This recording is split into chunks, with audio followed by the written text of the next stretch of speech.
రావణాసురుడు ఈసారి ఆత్మలింగం కోసం వింధ్య పర్వతాలలో తపస్సు చేశాడు. హోమగుండాన్ని ఎదురుగుండా పెట్టుకుని తన 10 తలలు నరుక్కుంటే అప్పుడు శివుడు ప్రత్యక్షమయ్యాడు.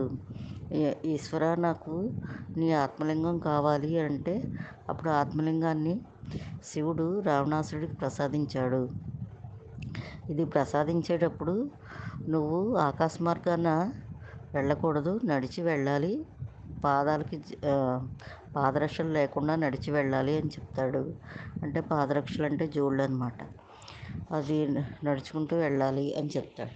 ఏదైనా వాహనం మీద వెళ్ళకూడదు, నడుచుకుని వెళ్ళాలి అని చెప్తాడు. అప్పుడు రావణాసురుడు నడుచుకుంటూ వెళ్తాడు. నడుచుకుంటూ వెళ్తే ఎంతసేపటికైనా లంకా నగరం రావటం లేదు. ఎందుకు రావటం లేదా అని ఆలోచించుకుంటున్నాడు రావణాసురుడు. అది ఎందుకంటే బ్రహ్మదేవుడు రావణుడి వేగంగా లంకకు చేరకుండా నెమ్మదిగా వెళ్ళేటట్టు చేశాడు. అంటే సంధ్యావందనం సమయం అవ్వాలని. అప్పుడు గోకర్ణం వచ్చేటప్పటికి సంధ్యావందనం చేసే సమయం వచ్చింది. సంధ్యావందనం చేయాలని తప్పనిసరిగా శివుడు చెప్పాడు. అక్కడ సంధ్యావందనం చేయడానికి ఆత్మలింగం కింద పెడితే అది మళ్ళీకి రాదు, కింద పెట్టకు అని చెప్పాడు శివుడు. అందుకని ఎవరైనా దొరుకుతారేమో అని రావణాసురుడు చూశాడు. ఈ లోపల గోవులను కాసుకుంటూ ఒక బాలుడు అక్కడికి వచ్చాడు. ఆ గోపాల బాలుడిని పిలిచి, ఈ ఆత్మలింగాన్ని నువ్వు పట్టుకో, నేను సంధ్యావందనం చేసుకుని వస్తాను అని చెప్పాడు. అప్పుడు ఆ బాలుడు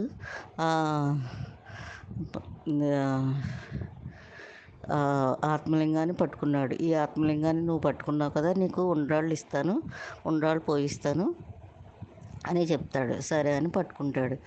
ఈ లోపల రావణాసురుడు సంధ్యావందనం చేసుకోవడానికి వెళ్ళాడు.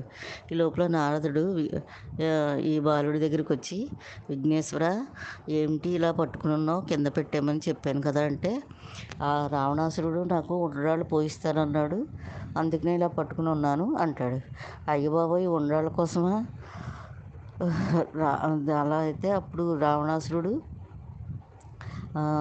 లంకకు పట్టుకెళ్ళిపోతాడు. అప్పుడు రావణాసురుడు చుట్టూ మనం తిరగాలి. అలా కాదు, ఇక్కడ పెట్టేసే అంటే సరే అని రావణ అని కేకేసి పెట్టేయబోతుంటే నారదుడు నేను అదృశ్యమయ్యాక అప్పుడు కేకే అని చెప్తాడు.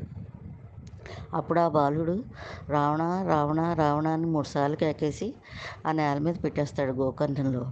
అంతట్లోకి రావణాసురుడు వచ్చి దాన్ని ఎంత తీద్దామన్నా రాలేదు ఆత్మలింగం.